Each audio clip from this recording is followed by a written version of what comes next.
carta del apóstol Pablo a los Corintios, capítulo 16, versículo 13. Allí nos dice la palabra de Dios: velad, estad firmes en la fe, portaos varonilmente y esforzaos.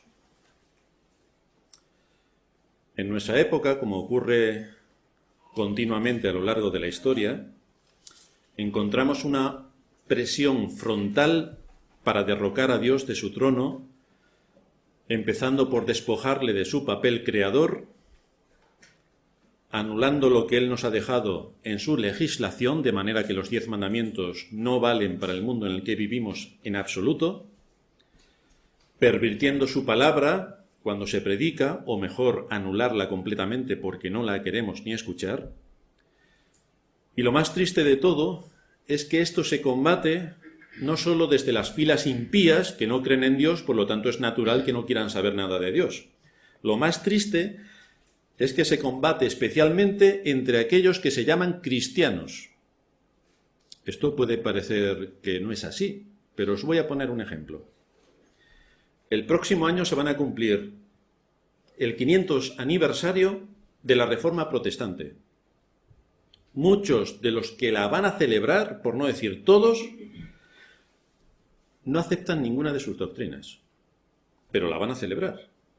500 años desde que Lutero clavó el 17 de octubre las 95 tesis en la puerta de la iglesia del castillo de Wittenberg.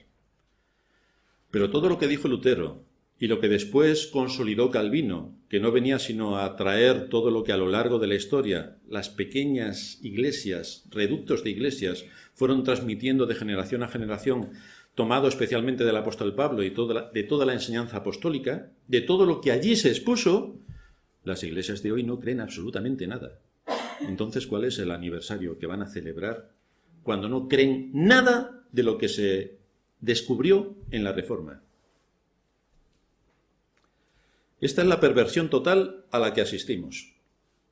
Se anula todo cuanto Dios ha dejado establecido en su palabra a cambio de imponer con firmeza las ideas que nuestra época asume como buenas. Así que en vez de que la palabra de Dios sea la luz y la guía que dirija nuestro camino, más bien es la Iglesia en general la que asume, acepta y predica las ideas de moda de la época en la que le ha tocado vivir. De ahí que ya no se acepte que Dios creó el mundo en 6 días. ¿Cómo que creó Dios el mundo en 6 días? No, porque la evolución nos muestra que si sometes a la Tierra al carbono 14, son tropecientos millones de años. Ya, pero lo que queremos decir es cuando Dios crea, es que crea.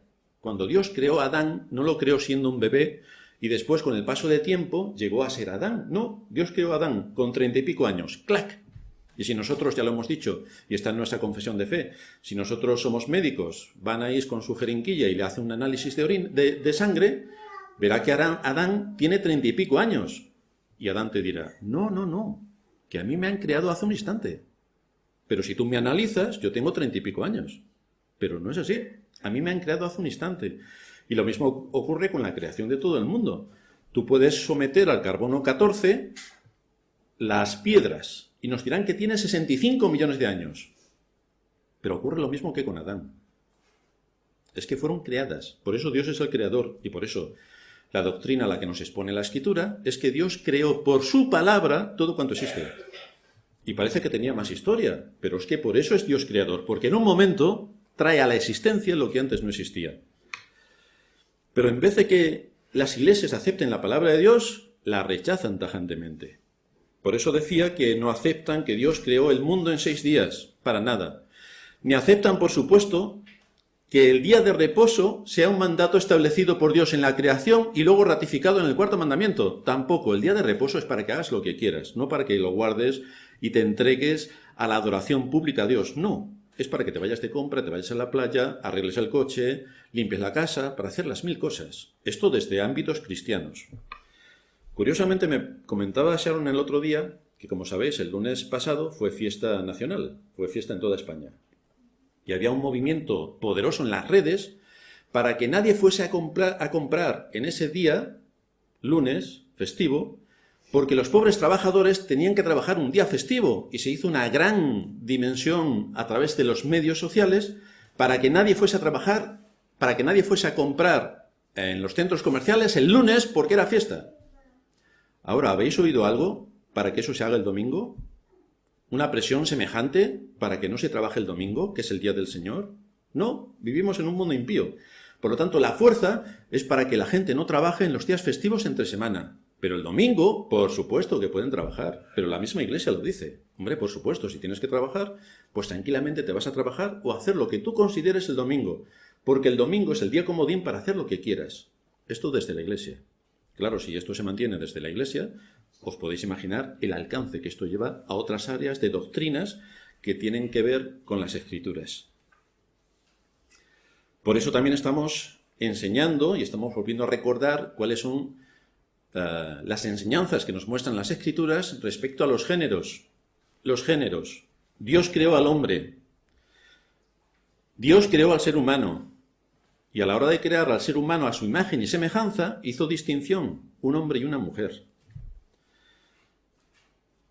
Son iguales en cuanto a su valor, en cuanto a su dignidad, en cuanto a lo que son como seres humanos. Esto es indiscutible. Fue Dios, repito, quien creó al ser humano a su imagen y semejanza. Pero también nos dice la Escritura que los hizo varón y hembra. Por lo tanto, aunque son iguales en su valor, son distintos en sus funciones. Así que vamos a ver, en primer lugar, cómo el mundo en el que vivimos, y las iglesias particularmente, están sin referente. Como no utilizan la palabra de Dios, ni se someten a ellas con obediencia y con rigor, pues no hay nada a lo que seguir. Por lo tanto, estamos perdidos. No podemos asumir de esta manera que los dos géneros son iguales en sus funciones, porque de entrada físicamente hay diferencias. Diferencias que indican que fueron creados para realizar distintas funciones. Evidentemente, repito, en cuanto quitemos a Dios de su papel creador, todo nos dará igual, porque si Dios no creó al hombre y a la mujer, sino que estamos aquí porque venimos de los monos, pues podemos hacer todos el mono y no hay ningún problema. Pero resulta que Dios establece cómo creó particularmente al ser humano. Somos tan diferentes que si os fijáis en estos días que estamos de Olimpiadas, las pruebas a las que se someten los atletas, ¿a que no veis jugando al fútbol hombres y mujeres contra hombres y mujeres? O corriendo los 400 metros lisos, mujeres y hombres, a ver quién llega primero. Ni en la natación están mezclados, ni en ninguna de las disciplinas se mezclan. Pero si somos iguales, ¿por qué no los mezclan también? Pues no. Lo cual nos da la confirmación de que esto es filosofía especulativa para moldear las conciencias y acabar negando a Dios en todos los ámbitos en los que Él pueda ejercer como tal. Como nosotros somos creyentes, por eso nos regimos por la Biblia. Y por eso nos debe importar muy poco lo que piense la sociedad en la que vivimos. Nos debe importar poquísimo. Porque lo que nos debe importar es qué es lo que Dios ha dicho, qué es lo que yo debo asumir como mis convicciones y qué es lo que yo debo defender en el contexto donde Dios me ha puesto. Ya dijimos que desde el año 2005 y solamente en España se han usado más de 24.000 millones de euros para promover la moda de pensamiento de igualdad de género. 24.000 millones de euros, que no son millones de pesetas, son de euros. Eso es un fortunón. Si se hubiera destinado todo este dinero a promover el verdadero evangelio, a promover la verdadera predicación de la palabra de Dios, a difundir el mensaje riguroso que nos muestran las Escrituras, otra sociedad muy distinta tendríamos. Porque la palabra de Dios trae conocimiento. La palabra de Dios trae conocimiento cuando se estudia con rigor. Si lo haces sin rigor, caes en la superstición de la Iglesia Católica y de multitud de iglesias evangélicas. Pero si lo haces con rigor, la palabra de Dios trae conocimiento. Transforma las conciencias, transforma el corazón y por lo tanto transforma la vida. Esto es así porque el conocimiento produce técnica. La técnica produce desarrollo. Y el desarrollo produce justicia social, produce progreso. Pero sin conocimiento estamos en la superstición. Por eso en la Edad Media una de las frases famosas que había, cuando alguien hacía un descubrimiento, es que aquello era brujería, aquello era superstición a lo que ellos decían. Esto no es superstición, esto es ciencia. Cuando la ciencia se aplica, produce progreso. Y Dios nos ha dado capacidades para que toda esa técnica se aplique y entonces venga el progreso en las sociedades. Ahora bien, si quieres pulverizar a una sociedad, debes hacer exactamente lo que se está haciendo. ¿Qué se está haciendo? Quita la palabra de Dios de todos los lugares. Aborrece al Dios creador. Aborrece al Dios legislador. Y por supuesto aborrece también al Dios redentor. Por eso encontramos que se quiere equiparar a la mujer con el hombre en todos los órdenes de la vida, en el matrimonio, en la familia, en las distintas responsabilidades en la iglesia, a nivel social. Todos somos iguales. Que sí, que somos todos iguales en valor, pero no en funciones. La idea que se quiere imponer es que la igualdad entre los géneros conseguirá una sociedad más justa. Habrá más libertad y progreso. Se podrá acabar con tanta violencia de los hombres que ejercen sobre las mujeres. Esta es la idea, pero en la práctica no funciona. Porque la raíz no es imponer una ideología. Si tú impones una ideología, no vas a conseguir nada, porque es imposición. Tú tienes que convencer, y convences con argumentos, y los argumentos nos los expone la palabra de Dios. Es cuando el hombre y la mujer asumen su papel en el orden de la creación, cuando se eliminan las injusticias que hay, que ha habido y que habrá. Y mientras que no se acepte lo que Dios ha dejado establecido, pues seguiremos dando tumbos de acá para allá y las sociedades completamente perdidas. Es asumiendo su papel cuando el hombre acepte la responsabilidad que Dios le dio en la creación, cuando llevará a cabo con humildad, con espíritu de sacrificio y con espíritu de entrega aquello que se espera de él. ¿Qué es lo que esperamos de un hombre? ¿Qué es lo que esperamos? Por otra parte, ya hemos estado viendo cómo la mujer en su feminidad debe cultivar una disposición para ser ayuda idónea. Debe cultivar la disposición, porque esto no es algo con lo que las mujeres vienen de fábrica. Tienen que cultivar esa disposición de ser ayuda idónea sobre la base de un corazón afable y apacible, dice la Escritura. Es el medio por el que podrá complementar a su esposo, ser ayuda idónea para su esposo, pero se tiene que ejercitar en este área.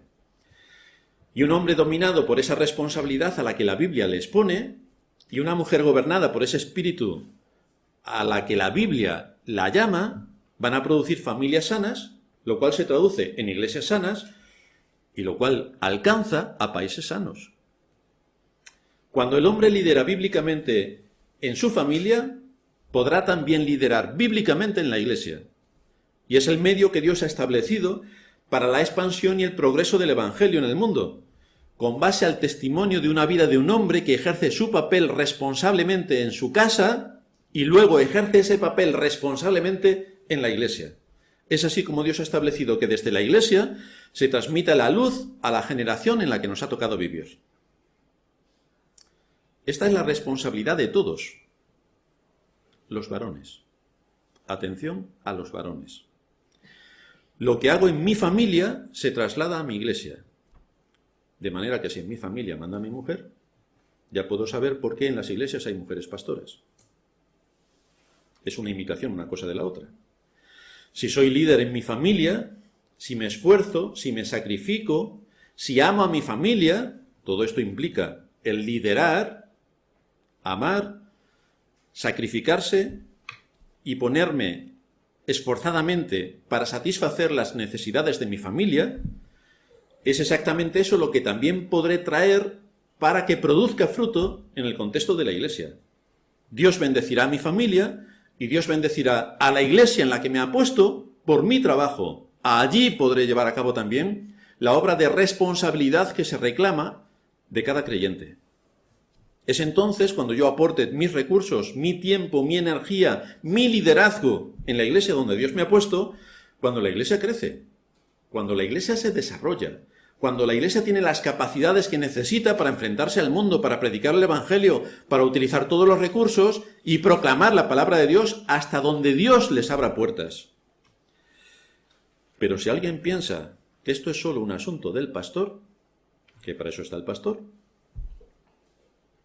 si piensa que la iglesia es un asunto de la autoridad civil, como existen los hospitales, que se les paga allí a los que van al hospital y el ayuntamiento paga el hospital, y la iglesia la paga el ayuntamiento y aquí cuando me apetezca vengo y cuando no vengo y aquí estoy para recibir y no dar nada, y además entiendo que la iglesia es como una ONG a la que te acercas para unirte al buenismo de la época.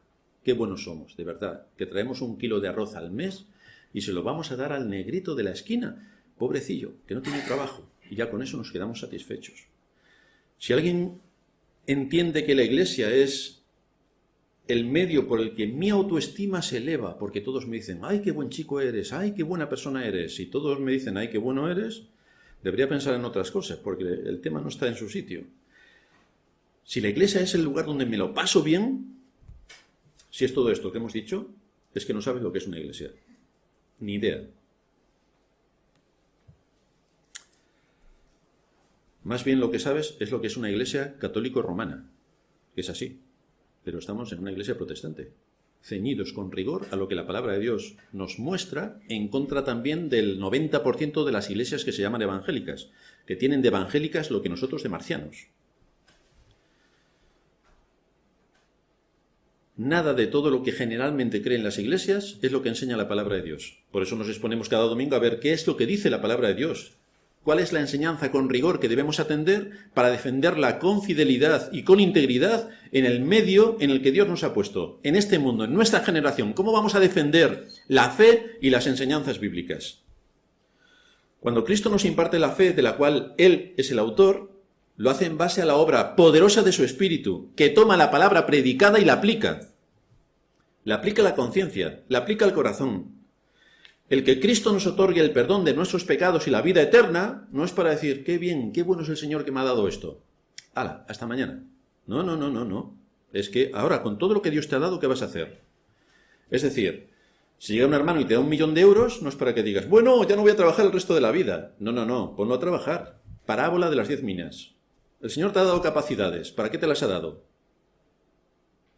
Bueno, Señor, yo cogí lo que me diste, hice un hoyo, lo metí en el hoyo, lo tapé y dije, bueno, ya cuando me lo pidan, ya lo saco del hoyo y se lo doy. ¿Y qué dijo el Señor? Puesto que te he dado recursos, te he dado capacidades y no las has usado, lo que tienes te lo voy a quitar. Y encima te voy a condenar. Y se lo voy a dar al que más tiene. Así es como debemos administrar los recursos que Dios nos ha dado. Nos ha dado inteligencia. Nos ha dado ciertas capacidades a cada uno. Y todas esas capacidades que nos han dado, que nos ha dado el Creador, son para que las pongamos a trabajar en el contexto donde Él nos ha puesto. Todos no podemos ser pastores, pero sí que todos podemos servir. Y podemos servir en multitud de áreas. Y podemos dar testimonio en nuestro trabajo. Y podemos hacer un trabajo exquisito. Y podemos, cuando nos disponemos a hacer cualquier cosa, hacerlo con excelencia. No como si fuéramos cualquier cosa, sino como trabajamos para Dios, lo hacemos con excelencia. Esto es lo que debe imprimir nuestra mente.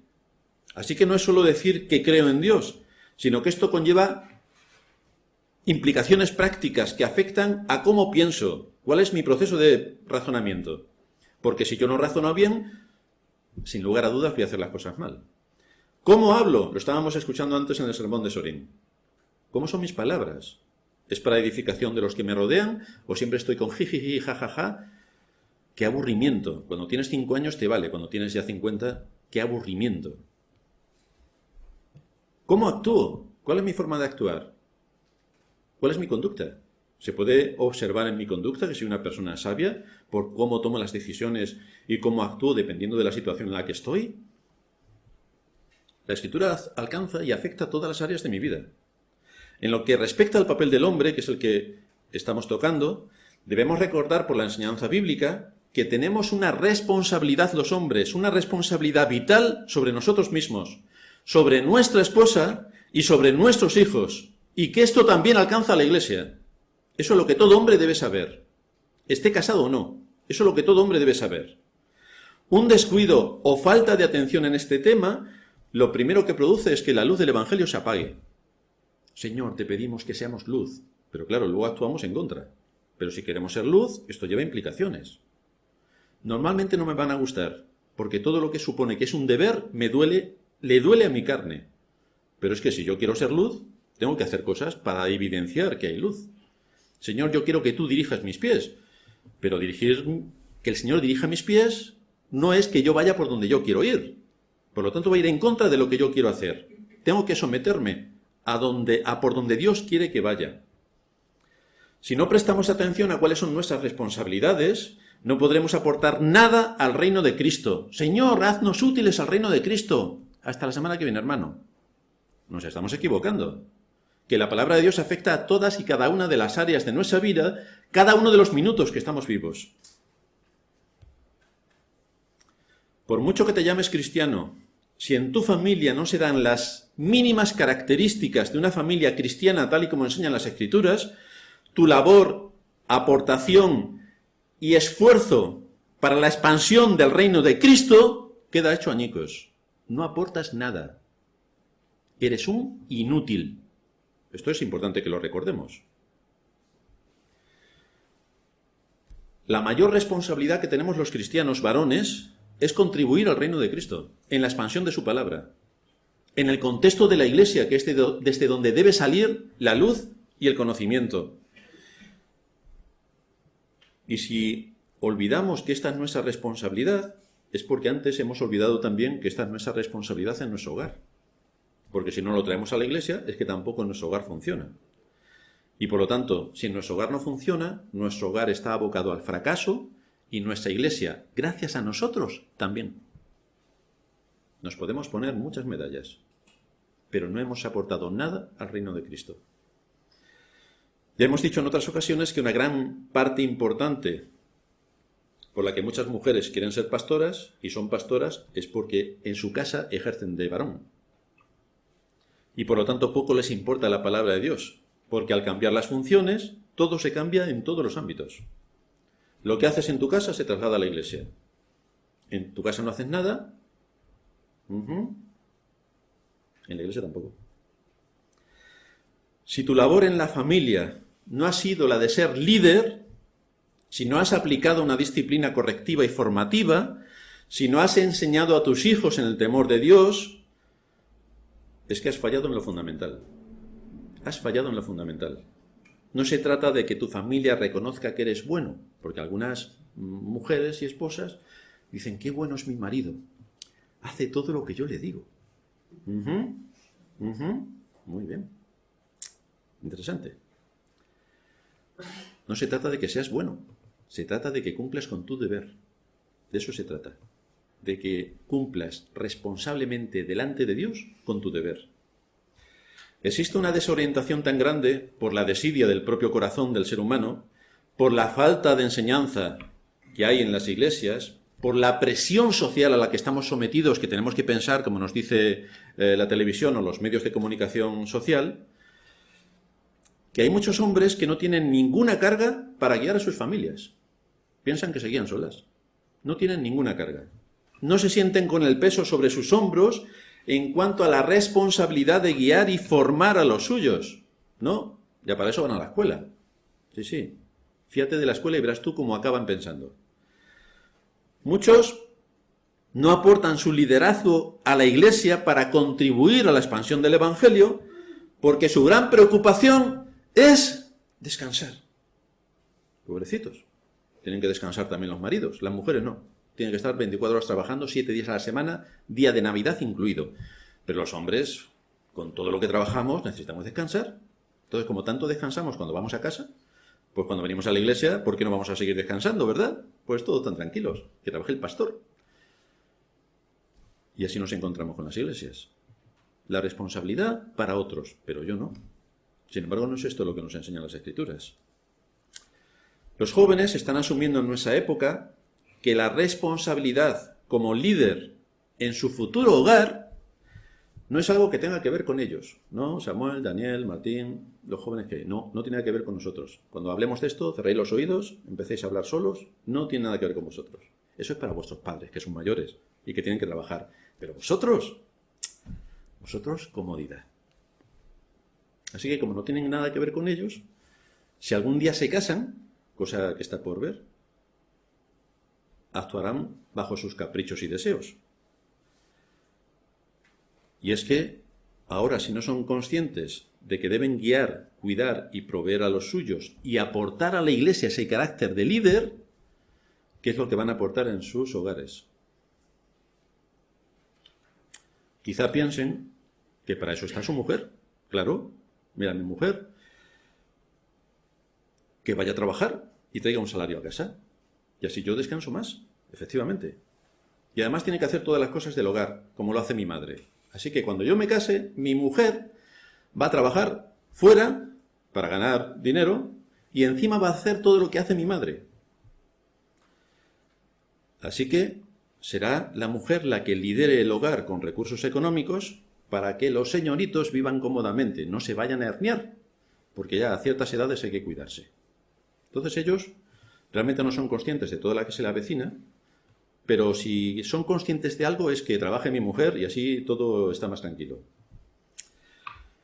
Por lo tanto, tengo que decirle a los jóvenes de la iglesia, olvídate de casarte en esta iglesia si tienes eso en tu mente. Ya pueden venir tus padres de rodillas que no te vas a casar. Te lo digo ya. Olvídate de que una chica esté pensando en ti como futuro marido cuando está viendo un holgazán. Olvídate, porque ya me encargaré yo bastante de decirle a la chica cuál es el perfil de persona que eres y, por lo tanto, incapaz de poder mantener un hogar. Porque si tú no eres un hombre de verdad, si no eres un hombre de verdad, no puedes asumir ese papel en tu hogar. Porque harás sufrir mucho a tu futura esposa y la iglesia no va a ser cómplice de lo vago que eres y del sufrimiento que le vas a ocasionar a tu mujer cuando se pase la luna de miel. Hasta la luna de miel, ¡guau! Pero cuando vuelvas del viaje, resulta que hay que trabajar, hay que fregar, hay que limpiar, y como vengan niños, no te quiero ni contar. Para eso está mi mujer. Pues no, para eso estás tú. Como se ha asumido socialmente que la función del hombre es más o menos como la de la mujer, así se difumina también la responsabilidad que cae sobre el hombre, y la compartimos, y al final los dos tenemos la misma responsabilidad. Para descansar. Del trabajo, mi mujer mejor, pero para descansar, vamos a medias. Es decir, yo deshago la cama, mi mujer la hace. Yo me como la comida, mi mujer la prepara. Vamos a medias, en todo. Así es como el hombre está pensando. Y esto es, por tanto, esta carencia tan brutal de lo que significa ser un líder en el hogar, es lo que produce el naufragio de millones de matrimonios, millones de familias y de niños con hogares desestructurados, cada uno viviendo a su conveniencia y por separado, con un desmadre colosal en cuanto a la norma que se espera en una casa que supuestamente debería ser cristiana, pero que no lo es impía como el resto. Así puedes ver a los hijos que deambulan de acá para allá, sometidos a la moda de pensamiento actual y dejándose llevar por la corriente que en cada momento impere, sin que tengan una conciencia clara de que son cristianos, o por lo menos que viven en un hogar cristiano, y por lo tanto eso requiere un esfuerzo adicional, porque para ser luz y guía, esto hay que trabajárselo duro, porque tienes que luchar contra toda la corriente que viene de frente. Un padre que no ha actuado bíblicamente sobre sus hijos debería tener una gran carga de conciencia por ser un inútil al reino de Cristo. De eso tenía que tener la carga. Ya que lo más valioso que le ha sido dado en este mundo son sus hijos, y por su falta de enseñanza los está enviando al infierno. Si la Iglesia ha sido llamada a ser luz, el castigo que recibe la Iglesia cuando los hombres no ejercen su liderazgo es innumerable. Porque ¿cómo podemos prosperar y progresar si no tenemos hombres que aporten y apoyen al ministerio? Contadme cómo lo vamos a hacer. Bueno, es que tenemos un pastor que es el maestro orquesta, hace de todo. Hasta quemarse. También se queman los pastores. Y se incineran. Necesitamos hombres que aporten su liderazgo a la Iglesia para que podamos cumplir con nuestra misión. Predicar el Evangelio hasta el último de la tierra. Ser columna y baluarte de la verdad. Pero esto no es de uno solo. Esto es de los hombres que integran la Iglesia, que tienen que apoyar con sus recursos y capacidades para que la Iglesia funcione. Si eres creyente, por tanto, y actúas apoyando el ministerio de la Iglesia, es ahí cuando la Iglesia va a ser también prosperada en sus caminos, porque estarás cumpliendo la voluntad de Dios en medio de su pueblo y esto repercute positivamente en la extensión del Evangelio. En segundo lugar, vamos a ver algunos ejemplos bíblicos de nuestros antepasados. A lo mejor, si buscamos un poco, nos encontramos a hombres creyentes del pasado que incluso trabajaron, no como nosotros que estamos cansados, Pero si buscamos en las Escrituras, veréis cómo encontramos. Así que vamos a ver hombres que lideraron su hogar. Vamos a ver qué tareas se les encomendó. Y vamos a ver cómo funcionaron bien en sus familias y en la extensión del reino de Cristo. Recordamos cómo Dios creó al hombre y le dio un mandato. Esto es para todos los hombres. Por eso el libro de Génesis es tan importante para nosotros, porque ahí se desarrollan y establecen las principales doctrinas. Y una de las doctrinas es que Dios creó, importante no perderlo de vista, y luego Dios capacitó al hombre, le dio su imagen y semejanza. Dios es el Dios creador, que de la nada hizo todo, pero también imprimió su imagen y semejanza a la hora de la creatividad del hombre, al darle capacidades, al darnos inteligencia. Y nos dio todo esto para que lo pongamos a trabajar. Le dio un mandato, Génesis 1:28, sojuzgar la tierra y enseñorearse de ella, es decir, descubre todos los tesoros ocultos de la tierra. No me estoy refiriendo a las piedras preciosas, me estoy refiriendo al hierro, los metales, la madera, cómo tienes que trabajar todas las cosas para ver con todos los recursos que tenemos a nuestra disposición todo el bien que podemos hacer a la generación en la que vivimos. Debía trabajar para obtener todo el potencial que Dios tenía escondido en su creación. Así el hombre llegó a desarrollar que cuando pasa la corriente del agua y le pone unas aspas y hace un molino, puede moler trigo y sacar harina por un método ingenioso. Y como eso, todos los métodos que existen a nuestro alrededor, toda la ciencia que se ha ido aplicando, produce un bienestar para la vida del hombre sobre la tierra. Además, según Génesis 2:15, tenía también que guardar y labrar ese huerto que se le dio para vivir. Es decir, antes del pecado, lo hemos repetido muchas veces y lo seguiremos repitiendo, antes del pecado, el hombre ya tenía la responsabilidad de trabajar, antes del pecado. En segundo lugar, debería también observar y hacer cumplir el mandato solemne que Dios le había dado de no comer del árbol de la vida. No podía comer del árbol de la ciencia del bien y del mal. No podía comer. Tenía un mandato específico que tenía que someterse y obedecer. De manera que ya vemos cómo en la creación Dios asignó al hombre la función de proveer, proteger, trabajar, obtener recursos, desarrollar el potencial en sí mismo y en el mundo y obedecer a Dios como capacidades que tenía que llevar a cabo en el mundo que le estaba siendo entregado. Y esto se esparce, se extiende a todos los hombres. En tercer lugar, vemos también como a consecuencia de la caída, esto afectó a toda la creación.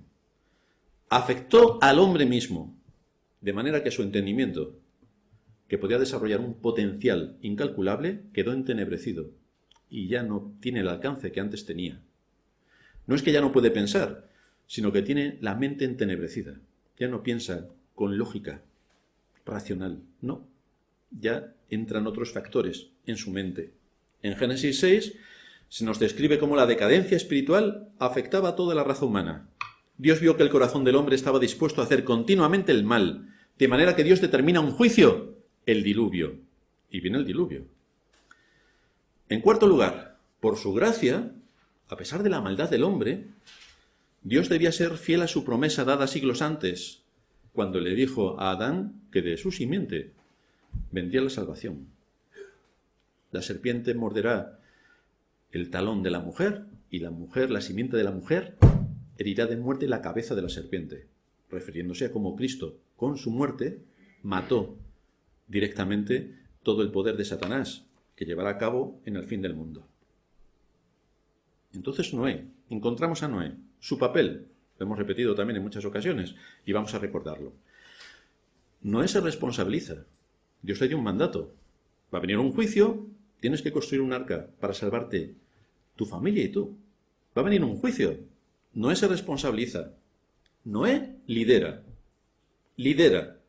Noé lleva la carga que supone ser consecuente con el mandato de Dios y se dedica a cuidar a los suyos, a proteger a los suyos y a proveer para los suyos.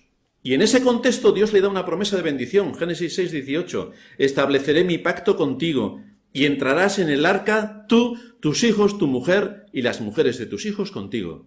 Porque me obedeces, te voy a bendecir. Pero esa promesa llevaba un condicional. Y es que Noé tenía que trabajar duramente para hacer un arca según lo que Dios había establecido, no según a él se le imaginase, no según su creatividad. No, tenía que hacer un arca según el modelo. Noé no dice como muchos de hoy dirían, yo me salvo por fe. Bien, si Noé dijese, yo me salvo por fe, se hubiera ahogado. Porque la fe, como estábamos escuchando también en el sermón anterior, se evidencia por las obras. Se evidencia por las obras. Dios le dio una promesa y Noé se puso a trabajar. Dios le dio la fe a Noé y por lo tanto, porque le dio la fe, se puso a trabajar. Muchos de los creyentes de hoy piensan que como Dios le ha dado la fe, a descansar. Pues es el mejor camino para el infierno. Que tú te creas que Dios te ha dado la fe y que no tienes que hacer nada más. Bienvenido al infierno. Dios le dio la fe a Noé y Noé se puso a trabajar. Se dedicó con fuerza y valor y con mucho trabajo a fabricar el arca. Y todo esto, fijaos, sin que los misioneros americanos le enviasen dinero. Nada. De América no le dieron ni un centavo. Nada. Tampoco se fue de vacaciones y dijo, bueno, llevo aquí no sé cuántos años haciendo el arca, me merezco unas vacaciones. Y hace como muchos pastores de nuestros días, que no se van un mes de vacaciones, se van 2, porque están muy cansados, claro. No se fue ninguno.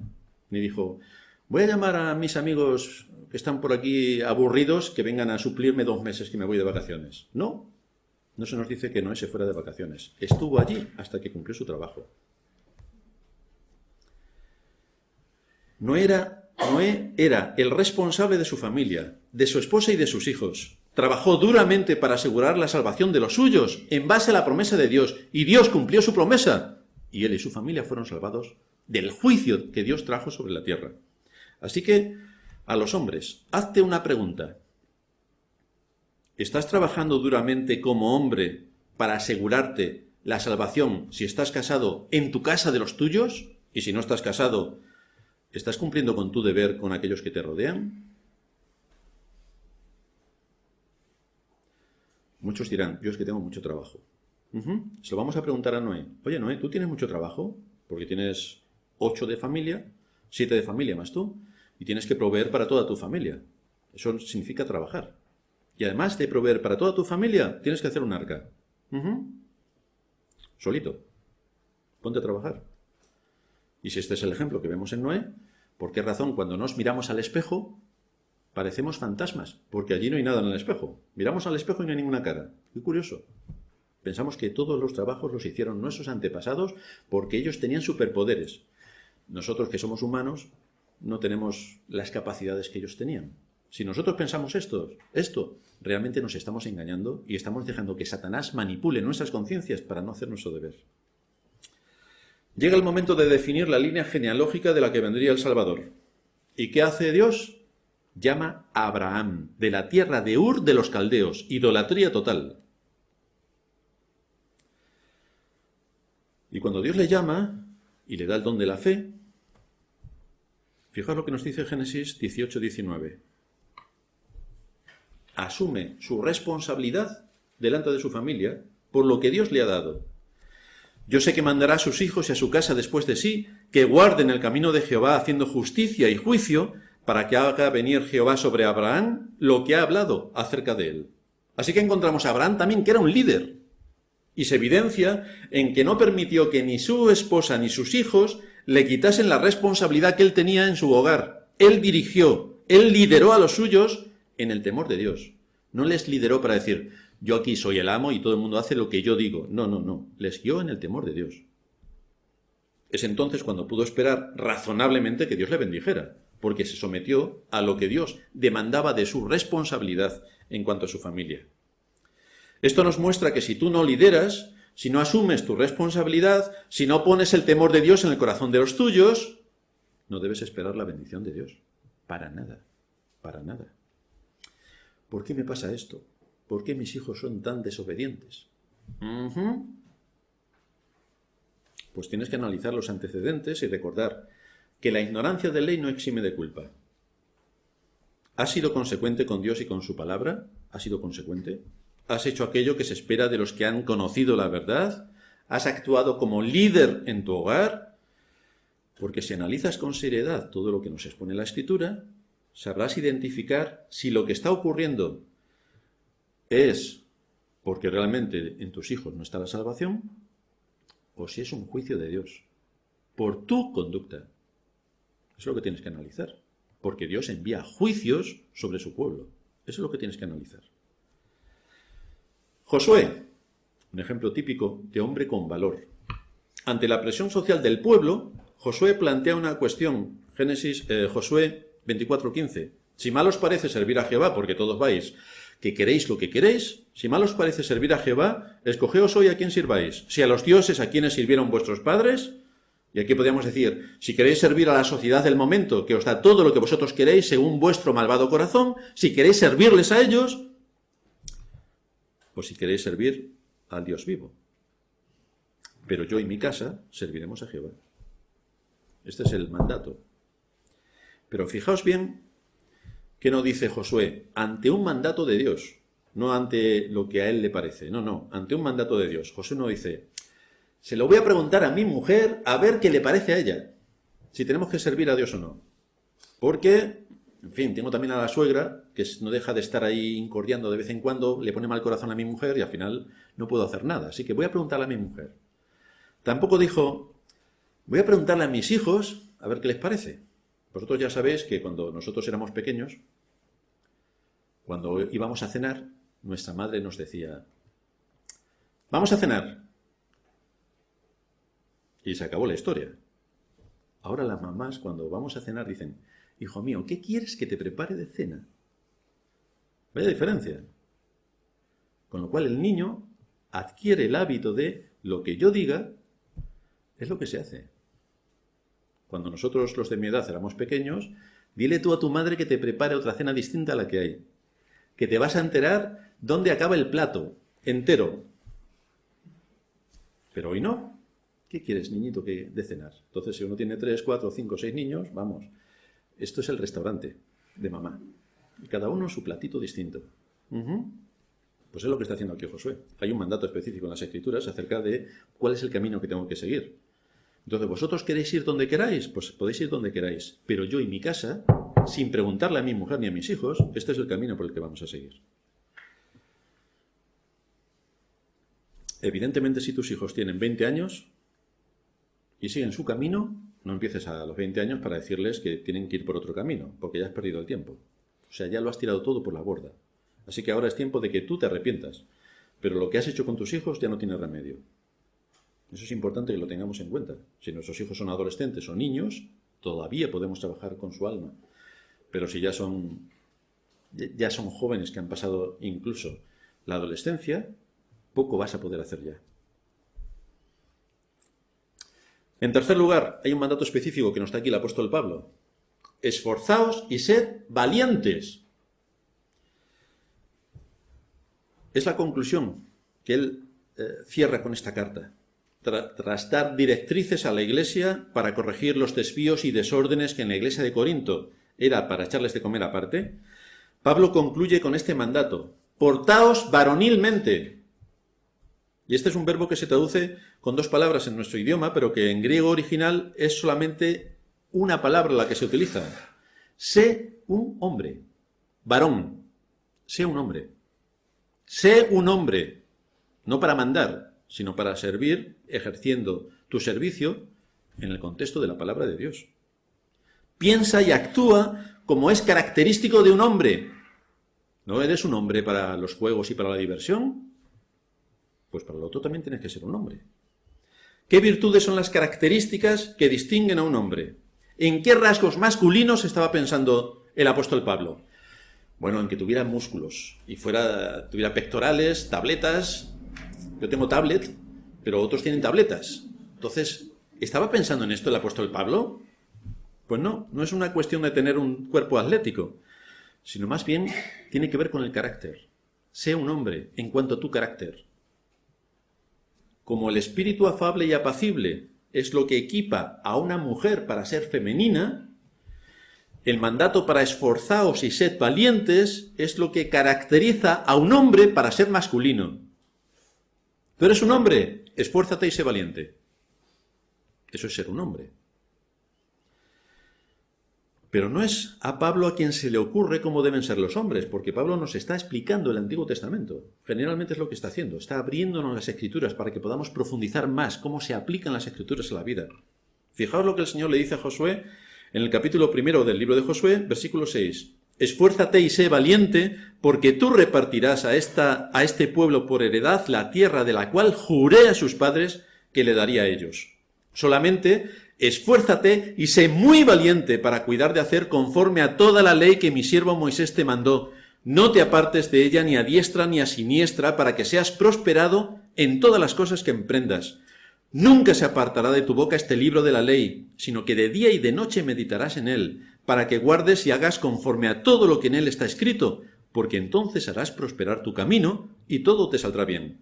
Mira que te mando que te esfuerces y seas valiente, no temas ni desmayes, porque Jehová tu Dios estará contigo donde quiera que vayas. Esto es una realidad en la vida de los hombres creyentes. Tenemos la Biblia como nuestra arma continuamente para saber si las decisiones que tomamos o las conductas en las que nos vemos envueltos responden a este principio bíblico. ¿Nos esforzamos para ser valientes en aquello que tiene que ver con el reino de Cristo? Hay que ser muy valientes para cumplir con lo que Dios demanda. La pregunta es, ¿encontramos este rasgo de la valentía en los hombres cristianos? Desde luego en nuestra época y en nuestra sociedad, de comodones, esto se nos queda lejísimos. Quizá tenemos que meditar en nuestro papel y arrepentirnos de bastantes cosas, los hombres, de bastantes cosas. Otro ejemplo que encontramos, David. David, él era consciente que partía de este mundo y dejaba la responsabilidad de su reino y de todo lo que Dios le había dado en manos de su hijo Salomón. Así que quiere recordarle las cosas más destacadas que no debía olvidar. ¿Qué es lo que tiene que estar grabado en la mente de Salomón, que me va a suceder y que va a tomar posesión de todo el reino? Vámonos a Primera de Reyes, primer libro de Reyes, capítulo 2, a partir del versículo 2, y vemos cómo allí David va a alentar a su hijo en las responsabilidades que asumía. Dice David, primer libro de Reyes 2:2, yo sigo el camino de todos en la tierra. Me voy a morir. Tú esfuérzate y sé hombre. Aquí viene otra vez la palabra. Pórtate varonilmente, asume tus responsabilidades.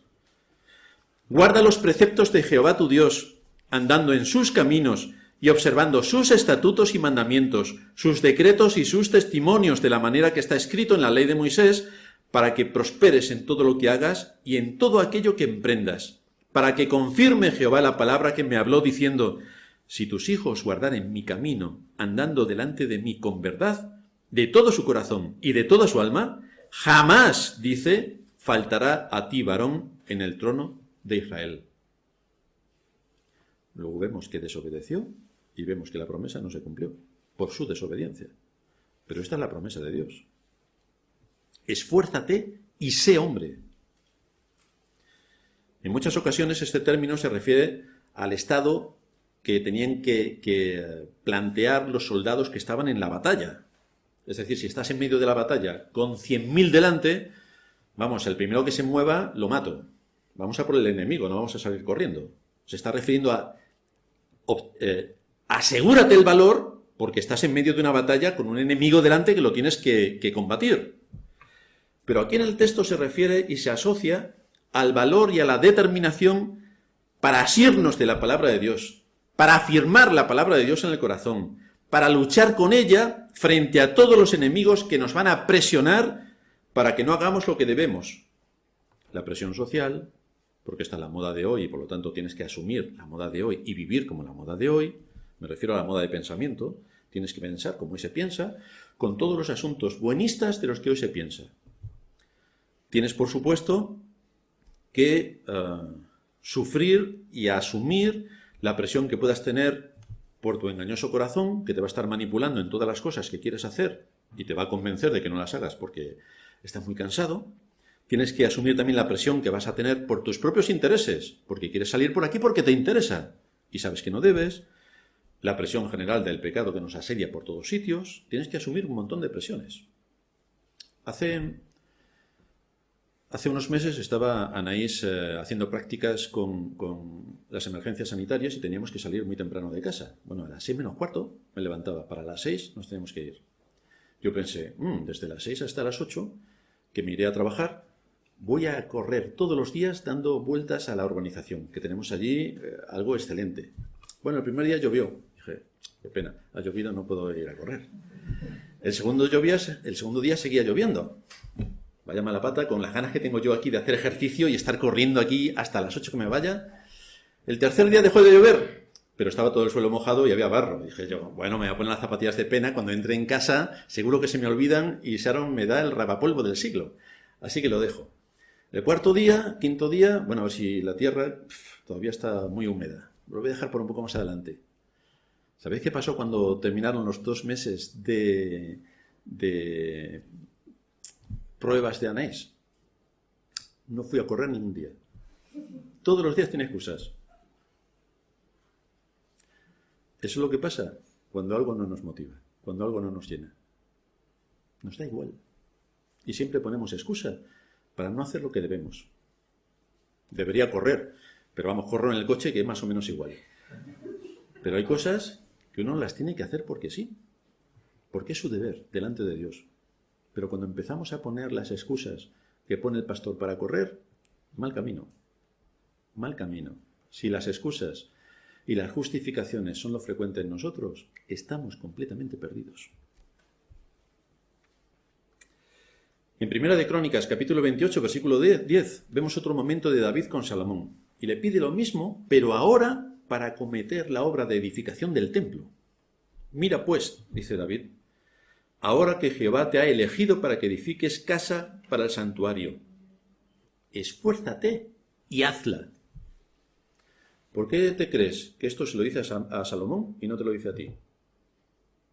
Tenemos una casa que edificar, que no es de manos, sino es un edificio espiritual, a la cual todos los varones somos arengados para que trabajemos en esta casa espiritual.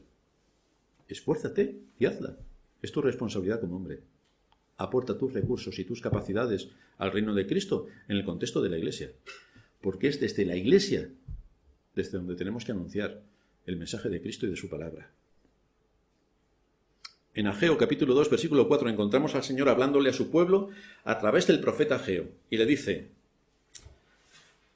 ahora Zorobabel, esfuérzate, dice Jehová. Esfuérzate también, Josué, hijo de Josadac, sumo sacerdote. Cobrad ánimo, pueblo todo de la tierra, dice Jehová, y trabajad, porque yo estoy con vosotros, dice Jehová de los ejércitos.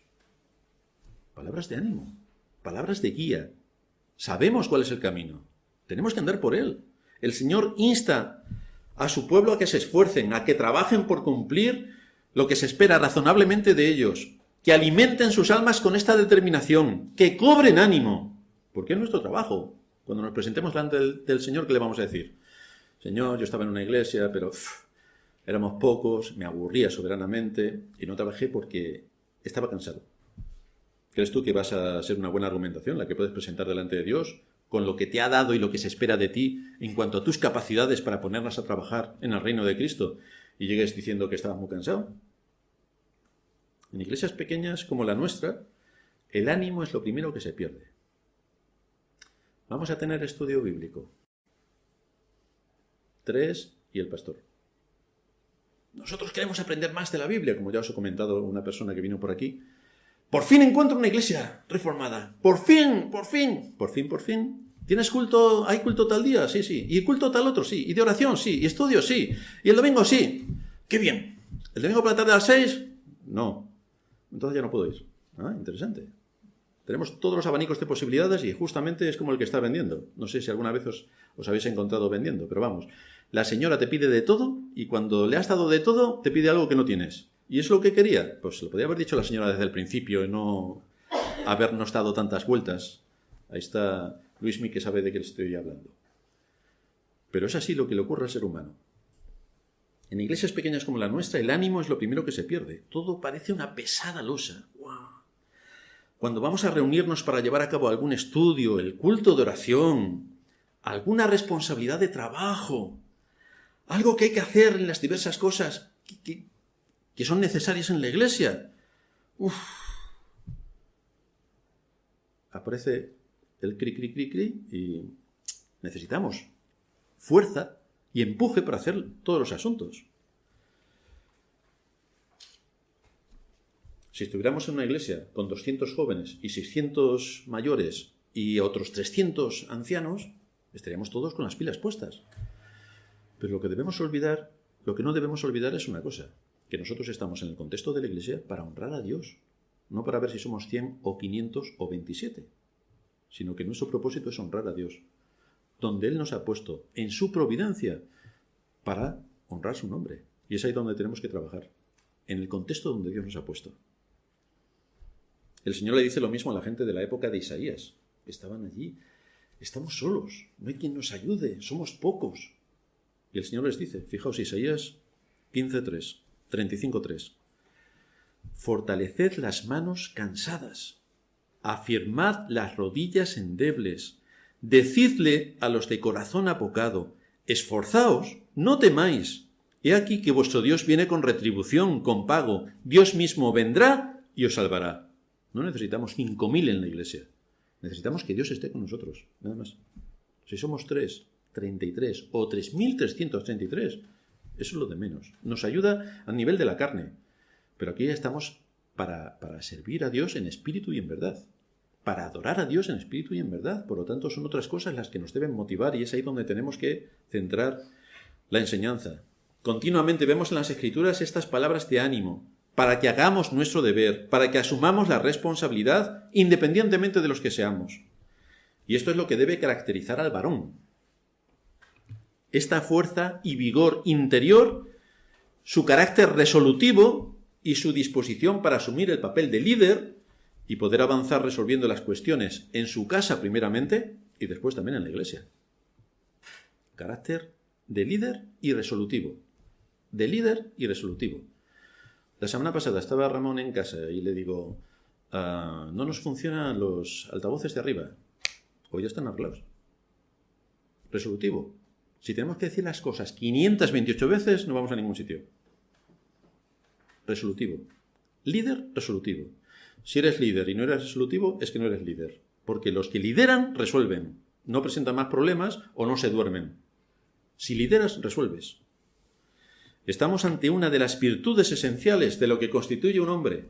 La determinación, la fuerza en su carácter para ser líder, cumplir su propósito y hacer la obra que está bajo sus hombros y que la tiene que llevar él. La tiene que llevar él en su familia y la tiene que llevar él en su iglesia. Esto quiere decir que con mucha frecuencia puede verse tentado a perder el ánimo. Con mucha frecuencia puede verse cansado. Hay muchos condicionantes que le pueden hacer desmayar y dejarlo sin fuerza. Hay muchos condicionantes.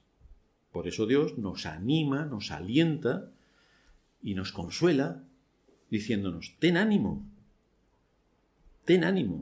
fortalécete en Dios.